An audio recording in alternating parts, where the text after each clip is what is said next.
Hello everyone, welcome to exam दोस्त बच्चों। और आज मेरे साथ हैं गेट 25 के एक और टॉपर, एक ऐसा स्टूडेंट जिसने कि गेट 25 में ना सिर्फ इलेक्ट्रिकल में मचाया है बल्कि इंस्ट्रूमेंटेशन के अंदर भी रैंक पाया है। तो मेरे साथ हैं आज दिव्यांशु, जिनका इलेक्ट्रिकल में रैंक है 154 और इंस्ट्रूमेंटेशन में 404। इलेक्ट्रिकल में 154 रैंक का मतलब होता है कि आपके लिए पीएसयूज भी ओपन है और आपके लिए एमटेक के कोर्सेज भी ओपन रहेंगे। तो welcome Divyanshu and a big congratulations on your stellar GATE 2025 performance. Thank you sir. तो दिव्यांशु, इससे पहले हम लोग शुरुआत करें अपने क्वेश्चन एयर की, मैं बच्चों को बता दूं दिव्यांशु हमारे साथ रिकॉर्डेड बैच के थ्रू जुड़े थे और क्रैश कोर्स के थ्रू जुड़े थे। तो मैं आपको इस वीडियो में यह भी बताने वाला हूं दिव्यांशु ने कैसे रिकॉर्डेड कोर्स का बेस्ट इस्तेमाल किया और इतना बेहतरीन रिजल्ट अचीव किया।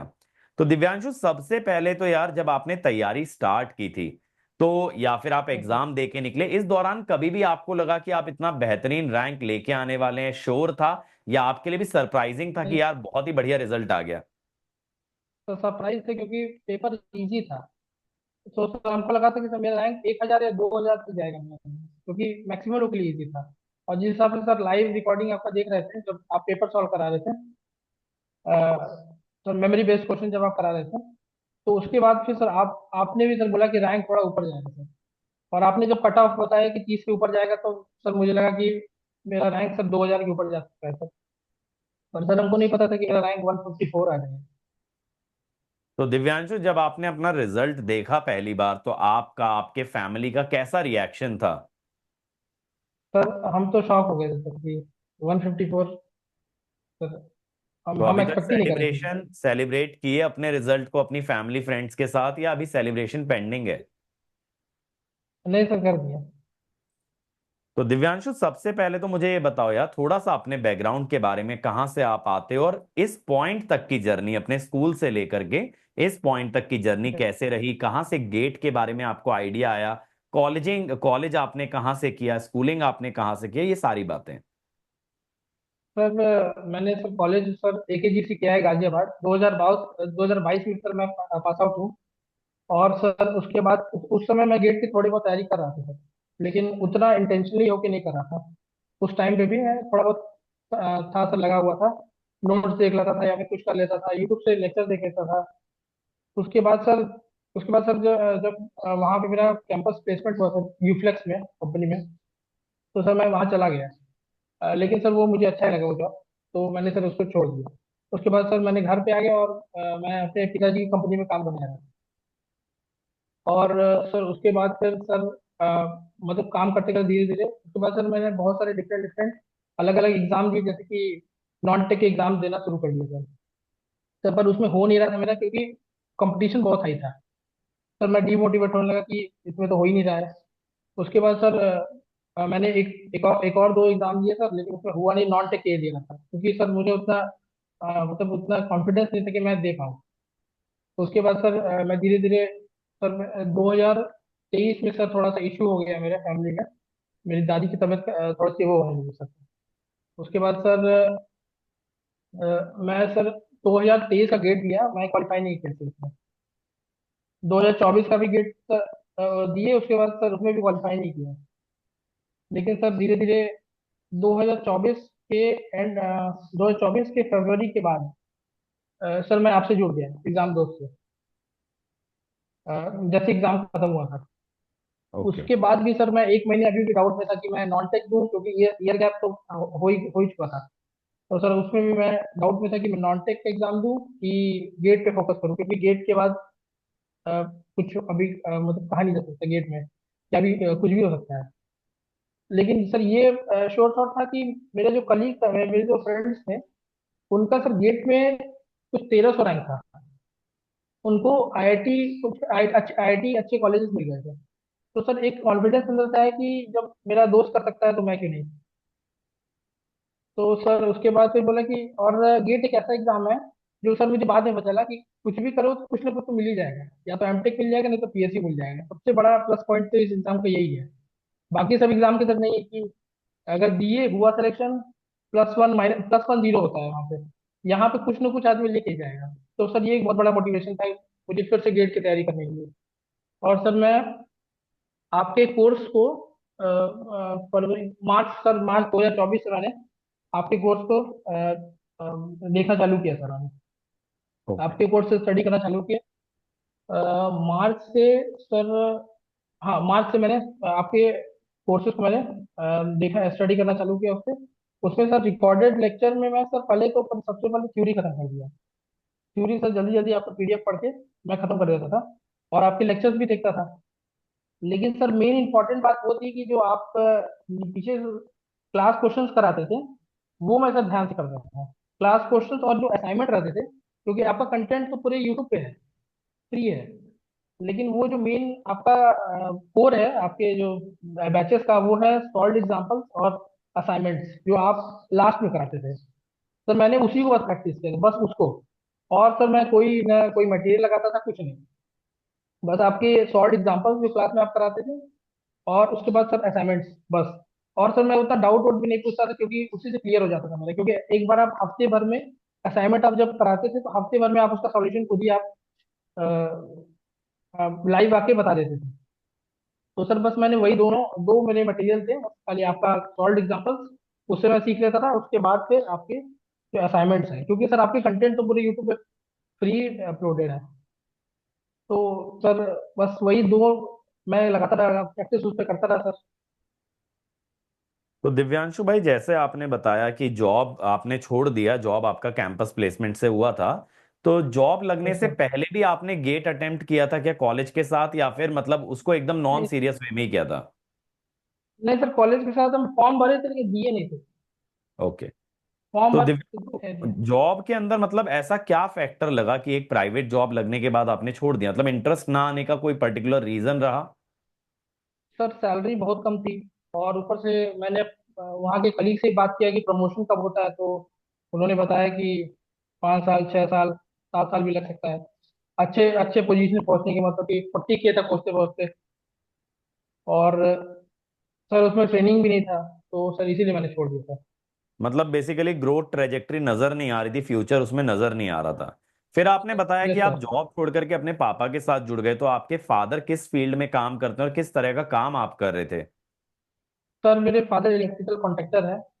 हाँ और हाँ। ट्रांसफार्मर को इंस्टॉल कराना और ये सब कराना, पोल पे चढ़ाना, सर ये सब है, सर्विस प्रोवाइड करते हैं। तो दिव्यांशु, जब इसी। आप अपने फादर के साथ काम कर रहे थे, तो फिर तैयारी के लिए कितना टाइम मिल जाता था आपको साथ में?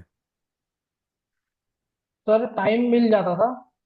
सर मुझे बेसिकली टेंडर भरना होता था, गवर्नमेंट के टेंडर भरता था मैं, और एस्टिमेट बनाता था बस। उसके बाद फिर मुझे जो टाइम लगा था बेसिकली वो मतलब भी थोड़ा मिल सा जाता इनफॉर्मल वर्क ही था, एज सच आपके वर्किंग था। हाँ आवर्स सर, वगैरह क्योंकि का हिसाब किताब नहीं था। नहीं, तो दिव्यांशु, बस नॉन ऐसे सर, टेक्निकल। ऐसे हाँ, बताओ, बोलो। सर दिन भर में 4 घंटे मेरे ख्याल से खर्च होते होंगे। तो दिव्यांशु, जैसे फिर आप नॉन टेक्निकल एग्जाम्स की तरफ चले गए, तो नॉन टेक्निकल एग्जाम्स के पीछे जाने का कोई पर्टिकुलर मोटिवेशन, कोई पर्टिकुलर रीजन रहा? सर यही रहा कि सर, मतलब कि गेट के ऊपर मेरा कॉन्फिडेंस नहीं था सर उस समय, कि मैं निकाल पाऊंगा कि नहीं निकाल पाऊंगा। हम्म। और सर उसमें उतना फोकस नहीं थे हमेशा कि गेट ही निकालना है। मैं सर और भी सारे एग्जाम्स पे देख रहा था, और सर बीच में 2024 में तो ये हुआ कि उस वक्त गेट डीए करके आगे पेपर, तो उसमें हम हम्म। कंफ्यूज हो गए कि वो देना चाहिए कि नहीं देना, तो उसका फॉर्म भी भर दिए थे। ओके। तो और सर दिव्यांशु। और हाँ, हाँ सर। बोलो बोलो, बताओ, कंप्लीट सर करो। और उससे सर उससे और कंफ्यूजन हो गया कि उसमें तो हुआ नहीं, और उससे और कम मार्क्स आ गए थे गेट में, मतलब सेलेक्ट ही नहीं हुआ था। तो दिव्यांशु, जब 2024 में आप क्वालिफाई नहीं कर पाए, 2023 में भी आप गेट क्वालिफाई नहीं कर पाए, तो यस सर। कहीं ना कहीं मतलब ऐसा नहीं लगा यार कि GATE is not meant for me, GATE तो मतलब मेरे से यस क्वालिफाई सर। नहीं होना है मैं ट्राई करने के बावजूद? तो फिर कहाँ से ये हिम्मत सर, जुटाए कि 2024 के बाद फिर से ट्राई करते हैं एक बार? सर मैंने बताया है, मेरा एक दोस्त है, उसका सर 1300 रैंक आया था, वो आईआईटी में चला गया। तो सर मैंने देखा कि अगर वो, और हम दोनों एवरेज ही स्टूडेंट थे लगभग लगभग। तो सर मैंने देखा कि जब इसका हो सकता है तो मेरा भी हो सकता है, वैसे देख के सर दूसरे मोटिवेशन। और सर ये एग्जाम में ये मोटिवेशन था हमको कि कुछ ना कुछ तो मिल जाएगा, एमटेक या तो पीएसयू, बाकी एग्जाम के तो +1 0 नहीं रहेगा। ओके। तो यार देखो, ये चीज मैं स्टूडेंट से भी कहना चाहूंगा। आप में से बहुत सारे लोग मेरे पास ये इशू लाते हैं कि सर हम देखते हैं अपने कलीग्स को, अपने फ्रेंड्स को, कि वो लोग लाइफ में आगे बढ़ जा रहे हैं, जो कि हमारे लिए डीमोटिवेटिंग होता है। तो देखो यार, नजरिए की बात है। आप देखो तो मोटिवेटिंग भी हो सकता है कि अगर आपके फ्रेंड्स और आपके कलीग्स कर सकते हैं तो आप भी उस चीज को हासिल कर सकते हो। जो हर समय आपके साथ रहा है, आपका फ्रेंड आपके जैसा ही है, आपके जैसा ही उसका नॉलेज बेस है, तो अगर वो अचीव कर सकता है तो आप भी डेफिनेटली अचीव कर सकते हैं। ना सिर्फ अपने फ्रेंड के बराबर, शायद उससे बेहतर भी, जो दिव्यांशु ने कर दिखाया। तो दिव्यांशु भाई, जैसे आपने बोला कि आप लेक्चर्स देखते थे, फिर असाइनमेंट और क्लास क्वेश्चन करते थे, तो फिर आपने मतलब वर्कबुक और पीवाईक्यू इन चीजों को टच ही नहीं किया, या फिर इनको कैसे मैनेज किया? सर पीवाईक्यू सर आपका लास्ट लास्ट डिसीजन है, पीवाईक्यू सर मैंने टच ही नहीं किया। सर लास्ट में जो आपने यूट्यूब पे सीरीज चलाई थी पीवाईक्यू वाली, सर मैं बस उसी को देखता था। ओके, तो पूरा पीवाईक्यू आपने नहीं अटेम्प्ट किया, सिर्फ सिलेक्टेड क्वेश्चन आपने देखे। Yes sir. तो सर वो दिव्यांश, जरूरत ही नहीं पड़ी। हाँ, जी तो सर। रिवीजन कैसे मैनेज करते थे यार? जैसे कोई सब्जेक्ट पढ़ लिया, आप 2-3 सब्जेक्ट के बाद तो ऑब्वियसली उसको भूलने लग जाओगे। Yes sir. सर तो रिवीजन सर मेरा ऐसा है कि मैं पहले पूरा पढ़ लेता था, पूरी पूरी से पूरी कंप्लीट कर लेता था। उसके बाद फिर सर जब दो तीन सब्जेक्ट हो जाते थे तो सर मैं फिर से एक बार गो थ्रू कर लेता था और क्वेश्चंस के थ्रू करता था, ऐसे थ्योरी नहीं पढ़ता था सर।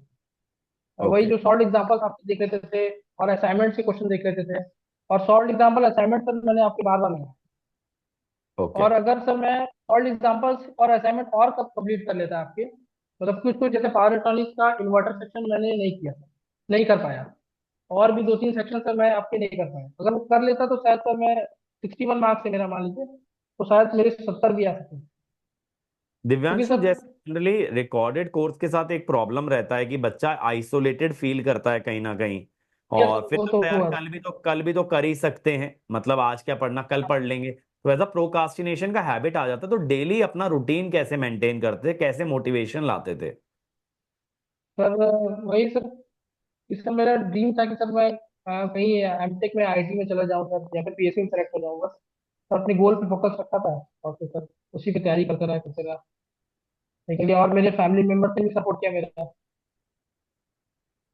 तो दिव्यांशु, जी जैसे सर। आपका एक टिपिकल डे कैसा लगता है, क्योंकि आपके पास जैसे 3-4 घंटे का तो काम हो गया, उसके जी अलावा आप सर। कैसे अपने लेक्चर्स और प्रैक्टिस का टाइम मेंटेन करते थे? सर लेक्चर्स पर मेंटेन कर लेता था मैं सर, जैसे कि अ, मैं सर 12 बजे मान लीजिए खाली हो गया, 12 बजे हम्म। दोपहर में खाली हो गया। उसके बाद सर मैं 6 बजे तक लगातार मैं अपना 6:30 तक मैं सर लगातार अपना लेक्चर, सर लेक्चर ज़्यादा मैं नहीं देखता था। मैं सर पीडीएफ और आपका थोड़ा बहुत जहाँ डाउट हो लेक्चर में, जहाँ पीडीएफ में डाउट हो वहाँ देखता था सर लेक्चर।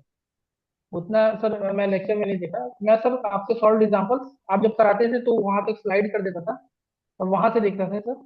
उसके बाद सर असाइनमेंट बस करते थे, इतना ही करते थे। तो ज्यादा तुमने प्रैक्टिस पे ध्यान दिया, क्योंकि तुम्हारा प्रायर एक्सपीरियंस था गेट में, तो शायद नोट्स तो वगैरह से भी काम हो जा रहा था, राइट? हाँ सर नोट। और सर और मेरा उस समय सर मैं एवरेज स्टूडेंट था सर, मैंने अच्छे से पढ़ा था, बीटेक की जो जर्नी थी वो मैंने अच्छी की थी। अच्छा। कॉलेज में भी मैंने पढ़ा था। अच्छा। तो दिव्यांशु, जब आपने चलो प्रैक्टिस कर लिया, रिवीजन कर लिया, तो जब टेस्ट की बारी आई तो कभी ऐसा हुआ कि टेस्ट में अप टू द मतलब एक्सपेक्टेशन मार्क्स नहीं आ रहे, डाउन फील हो रहा है कि यस यार सर। मैं तो इतना सर ड्रॉप मेरे ले चुका हूँ? मैक्सिमम, हाँ सर, लेकिन लेकिन सर एक मोटिवेशन रहता था कि कम से कम न सिलेक्ट होने से कम से कम कुछ तो हो रहा है।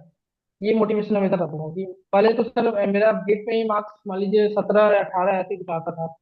उससे कम से कम 30 35 करके आया, तो पहले 30 आया, 35 आया, फिर धीरे धीरे करके 40, फिर 50, और फिर रियल एग्जाम में 60 तक। तो ऐसे ग्रेजुअली हुआ सर। तो बेसिकली आपने प्रोग्रेस पे ध्यान दिया, रेदर देन ये सोचें कि यार मेरा तो इतना एफर्ट लग गया, मेरे को इतने मार्क्स चाहिए। तो देखो यार, स्टूडेंट्स को भी मैं ये कहना चाहूंगा, ये चीज बहुत इंपॉर्टेंट है कि आप एक्सपेक्टेशंस रियलिस्टिक रखें। ये मत सोचिए मैंने इतना एफर्ट दिया तो मेरे इतने मार्क्स आने चाहिए। आप ये सोचिए जो आ रहे हैं, क्या वो कंसिस्टेंटली इंक्रीज हो रहे हैं? अगर इंक्रीज हो रहे हैं तो आप बहुत अच्छा परफॉर्म कर रहे हैं, और इंक्रीज नहीं हो रहे तो कहीं ना कहीं अपनी स्ट्रैटेजी बदलने की जरूरत है आपको। तो जो भी मार्क्स आप लाते हैं ना, स्टार्टिंग पॉइंट आपका 30 हो सकता है, 35 हो सकता है, लेकिन उसे ग्रेजुअली इंक्रीज करते जाएं। तो दिव्यांशु, अगर मैं साल भर का टाइमलाइन आपसे पूछूं, जैसे आपने फेब के बाद मार्च में कोर्स ज्वाइन किया, मार्च से आपने स्टार्ट करने का सोचा, तो मार्च के बाद आपने कैसे डिसाइड किया कब तक सिलेबस कंप्लीट करना है? फिर कब रिवीजन होगा, कब टेस्ट देने हैं, ये चीजें कैसे डिसाइड की? तो सिलेबस कंप्लीट में फोकस थी सर, मेरा फोकस सर प्रैक्टिस पे ज़्यादा था। मेरे आखिरी टाइम में मेरे अराउंड सर 2 सब्जेक्ट छूट ही गए थे करते करते सर। मेजरमेंट नहीं कर पाया था मैं, और एनालॉग में उतने अच्छे से नहीं किया था। तो हम्म। मैं मेरा कभी सब्जेक्ट कंप्लीशन पे नहीं रहा है सर, मैं बस करते रहा, और सर होते गया। मेरे महीने में सर मेरा टारगेट था कि मैं कम से कम 2 सब्जेक्ट ही करूँ, लेकिन अच्छे से। ओके। तो और मेन बेसिकली मेन सब्जेक्ट जो था था था हाँ, सर, जैसे सिलेबस कि कोर के कंप्लीशन से ज्यादा सब्जेक्ट। क्वालिटी पे आपने फोकस किया, क्वांटिटी से ज्यादा क्वालिटी पे आपने वर्क किया। तो जैसे कि आपके वीडियो देख के आपने, आप जो गाइड करते थे यूट्यूब पे, कि सिलेबस कंप्लीशन की तरफ मत भागो। सिलेबस सिलेबस सर कंप्लीट करके भी फायदा क्या है कि जब क्वेश्चन ही नहीं सॉल्व होगा तो। तो दिव्यांशु, कहीं ऐसी इनसिक्योरिटी नहीं लगी जैसे बच्चों के मन में फोबिया आ जाता है, यार मैं तो एनालॉग नहीं पढ़ के आया हूं, अगर कहीं एनालॉग तो ज्यादा नहीं आ जाएगा, कहीं मेजरमेंट ज्यादा तो नहीं पूछ लेगा, एक सर मतलब सर कॉन्फिडेंस लो पहले थी रहता है। हाँ बताओ, बोलो। सर सर पहले थी सर, जब लेकिन जब मैंने टेस्ट देना चालू कर दिया, तो फिर पता चला कि ज्यादा रोल होता नहीं है सब्जेक्ट कंप्लीशन का। टेस्ट से पहले लगती थी सर, लेकिन जब टेस्ट देने लगा मैं, तो सर ये हटते गया। सर मैं कितना, क्योंकि मैं सर 2 3 4 5 सब्जेक्ट करके भी पार्ट टेस्ट भी दे रहा था, तो भी सर उतना अगर नहीं आ पा रहा है, तो इसका मतलब ये इशू नहीं है, सब्जेक्ट कंप्लीशन इशू है ही नहीं। इशू है कि आपकी आपसे क्वालिटी क्वेश्चन का नहीं है रहे। कि एक सब्जेक्ट में कितना क्वालिटी है, इशू उस चीज का है। Yes sir. तो बच्चों, ये चीज आप सभी लोगों के लिए सीखने के लिए है कि quality always matters over quantity. जो भी सब्जेक्ट आप कर रहे हैं उसे ज्यादा अच्छे से करें, rather देन ज्यादा नंबर ऑफ सब्जेक्ट्स के आप पीछे भागें। तो यार बहुत अच्छा लगा दिव्यांशु तुमसे बात करके, काफी सारी चीजें जानने के लिए मिली। और जो भी बच्चे देखिए रिकॉर्डेड कोर्सेज से तैयारी कर रहे हैं, whether it is may be from YouTube और एग्जाम दोस्त पेड प्लेटफॉर्म, तो आप लोग कमेंट सेक्शन में हमें अपनी क्वेरीज भेज सकते हैं, हम डेफिनेटली उन्हें आंसर करेंगे। आप दिव्यांशु से पूछ सकते हैं। और मैं ये जरूर कहूंगा, दिव्यांशु को कॉन्ग्रेचुलेट सभी लोग करेंगे कमेंट सेक्शन के अंदर इस वीडियो के। बहुत बेहतरीन परफॉर्मेंस रहा है, बहुत स्ट्रगल भरी जिंदगी रही है, बहुत डामाडोल रहे हैं, कई जगह डाइवर्ट हुए हैं, उसके बाद अपने लक्ष्य को डिसाइड करके हासिल करना एक बहुत बड़ी बात होती है बेटा। क्योंकि नॉन टेक की तरफ भी गए, डीए की तरफ भी गए, फिर फैमिली इश्यूज भी रहे, इन सभी चीजों को ओवरकम करके आज एज अ रैंकर यहाँ पे इस चैनल पे प्रेजेंट होना खुद में एक बहुत बड़ी उपलब्धि है। और दिव्यांशु, मैं चाहूंगा इसी तरह की सफलताएं आपको और आगे जिंदगी में मिले।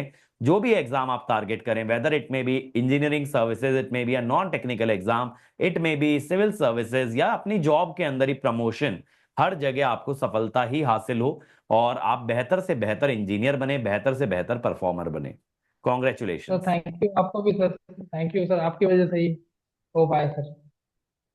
तो बच्चों, सभी लोग एक बार कॉन्ग्रेचुलेट कर देना, और जो भी आपकी क्वेरीज होती हैं कमेंट सेक्शन में जरूर बताइएगा। Thank you. Thank you.